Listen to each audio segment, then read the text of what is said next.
Let's get into today's episode of Why We Succeed. Yes. And something else that you mentioned were tools. In your life and in your business, what are some tools that you've used to help you or to make your job easier and make your time, one that you can kind of step away and be like, yo, this works out? Yeah, the first one is my calendar. I manage my entire life, inside my Google Calendar. So everything goes in there, not just my business, days. My little league practices and softballs, and games are in there. They're a different color, so I know that they're associated with maybe personal business. If I have, other things, social events, goes into the calendar. So the first thing is calendar. It's like you're not managing your time and days in a calendar. Start doing that. Secondly is not just the virtual calendar. It's like the written calendar. So, we end every day with a brain dump and kind of, how we did, what we got done, what we didn't get done. And then we plan the next day as well. So I think a lot of times it's extracting the information out of your brain into just, like a piece of paper is incredibly valuable. So I would say another tool is pen and paper. Even building on my business, like write things down. We use obviously Slack as far as communication channels inside of our businesses, HubSpot for CRM tools, Trello for project management and some of those things. Those are, some of the basic ones. Nice. I appreciate you for sharing that. And I think in addition to tools making our lives easier, something else, at least for me, that I found helps is daily habits. And I'm curious, are there any daily habits that you rely on or that you would attribute to your success? All of them. What are some of them? The first one is wake up when the alarm goes off. Like I can't tell you the last time I hit snooze. It's been years. I think that's powerful. For a multitude of reasons. Due to the fact that I believe self-confidence is built and kept by keeping the promises you make to yourself. The first promise you make is what time are you going to wake up? And if you get snooze, then you're not keeping that promise, and your subconscious is tracking all of that. So if you don't keep the first promise later on in the day, when you're given the option of like, I could do this thing that's really going to drive my business forward, or this other thing that is a little bit more pleasurable, subconsciously you're going to default back to here. So the first habit is wake up when the alarm goes off. And that doesn't mean that you need to be a 4:30, 5 a.m., 5:30 riser. You just said when the alarm goes off. Like when you said it. It's not wake up at 5 a.m. Like if you're not a 5 a.m. person, like set the alarm for 8 if that's when you need to wake up. Like it's okay. It doesn't make you less of a person if you don't wake up at the butt crack of dawn. For me, I enjoy my morning time. I feel most productive between the hours of 6 and 9 a.m. So when I get a lot of, we call them money later tasks. So so things that are going to kind of drive revenue for the business 30, 60, 90 days into the future. A lot of that has to happen early on in the morning because come 9, 10 a.m., I'm in meetings, I'm on calls, I'm doing podcasts in the afternoon, et cetera, et cetera. So I need a lot of quiet time in the morning. So for me, the morning is important. I'm a big fan of, heat and cold therapy. So I have a sauna here at home. I do 30 minutes sauna practice every single morning, then immediately into a cold shower. It does some stuff physiologically, like in the moment. It's great for, reducing inflammation. It's great for, obviously immunity. But I think doing the hard thing is actually better reason why to do that. Like if I can expose myself to difficult challenges every single morning, then when the hard things come, like, decisions I got to make in the business or, really getting into the grind, like I've conditioned myself to seek out, do the hard things.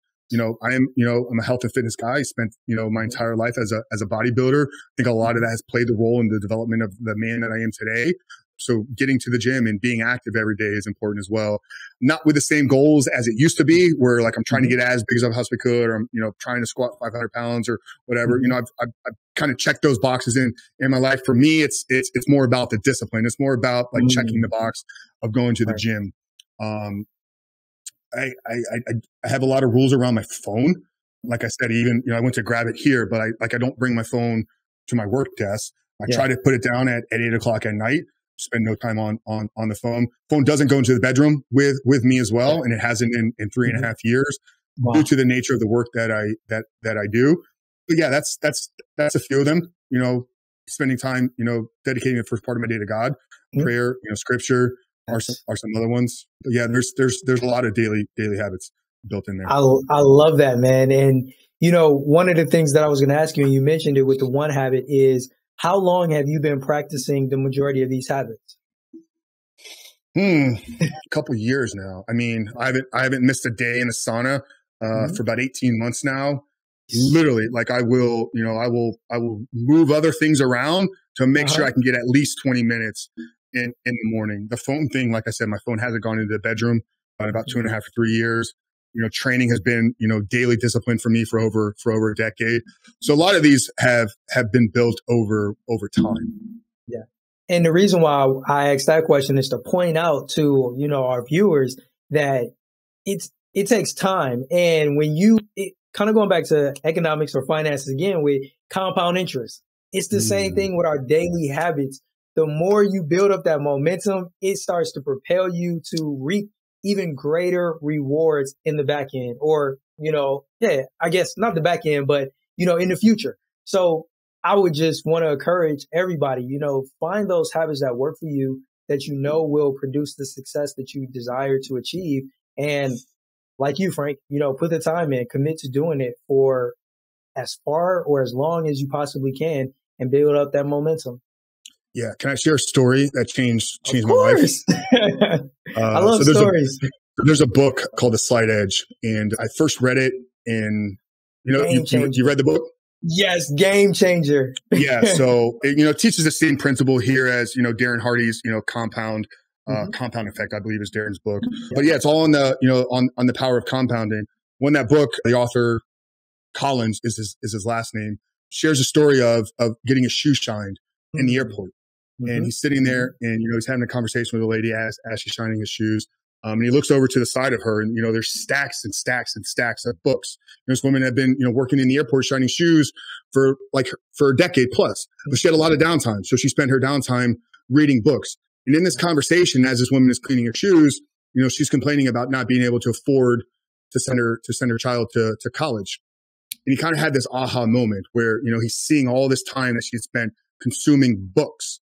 The problem was that she was reading fiction books. She was reading stories. She wasn't reading anything of real value. And I believe he asked her the question, could you imagine how different your life or your financial situation would be if all of those books were business books, or they were personal development books, or they were books on finance? So yeah, one book is not going to change. One book could change your life, but it's very likely that one book is going to completely change your life. But a book a week for a year is 52 books.